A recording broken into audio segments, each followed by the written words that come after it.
Joe off YouTube says this, Father.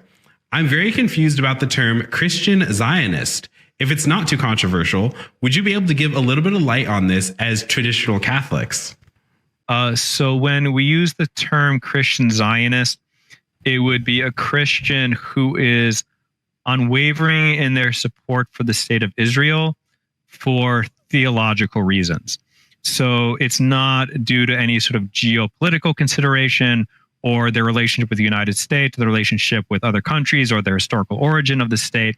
It has to do with a theological consideration, which is we need, or they would say, we need the state of Israel because we need the third temple to be built so the Antichrist can come and the end of the world can happen. That's basically their motivation.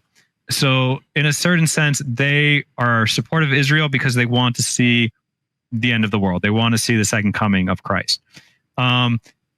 This isn't really a traditional Catholic thing. We are very much against bringing in the Antichrist. Like, do not cooperate with the Antichrist, which seemed to be like a very like common universal principle that we should do. Like, don't do anything you think that would help further the cause of the Antichrist.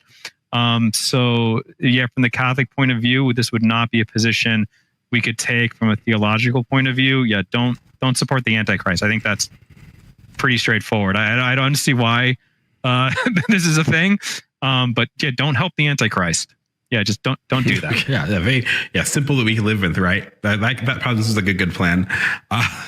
Father, it's so funny. I have a really good Calvinist buddy. I might reference him every once in a while, but he kind of outlined this for me. So obviously this is back in the news because of a big podcast that happened recently between Tucker Carlson and Ted Cruz. But what's interesting is that I asked he's, a good Protestant conservative friend. And I said, listen, dude, like, what is the reasoning behind why I think a lot of Protestants have kind of a Zionistic bend and Catholics tend not to? And he said something interesting. He said, Catholics believe in what he called covenantal theology, that essentially that when the old covenant was fulfilled into the new covenant, that Catholics would say that, the chair of Moses becomes the chair of St. Peter, that the new Israel is the Catholic Church. And so therefore kind of those dimensions, that imagery, all that things are taken on. He said, however, I think he used the term lordship theology, but I'm not quite sure. Don't quote me. But it's certainly part of dispensationalism with a lot of Protestants. But he was just talking about how even though the old covenant has been fulfilled and there is this new covenant, there is still this preeminence of Israel being the chosen people of God, the Jewish people being the chosen people of God. And therefore, it's not like a parallel covenant, but it's not been completely abhorred, if that makes sense. It's very interesting. And I don't know if you've heard that before with Protestants, but I think that some people saw that with the podcast that recently came out talking about this. I think I've heard of something like that because it's kind of in just the general milieu of sort of what is the status of the old covenant, but I don't think I've ever heard it called lordship.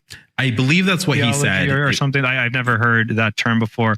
I mean, I think that there is going to be some overlap with Catholic position because in a certain sense, I would say that the Catholic tradition following St. Paul would say that in a certain sense, the Jews still are the chosen people and that there is some sort of tie to the old promises given to them because St. Paul makes it clear that at the end, and I think the book of Revelation, that there is going to be sort of this mass evangelization of the Jewish people, right? That there's going to be a mass apostasy among the Gentiles, but a mass conversion of the Jews, especially by the preaching of the two witnesses traditionally associated with Elias and Enoch from the book of Revelation. So there is some idea in Catholic tradition that the Jews still have a certain special place in God's heart, I guess we could say. But I think our approach to the understanding of the roles of the covenants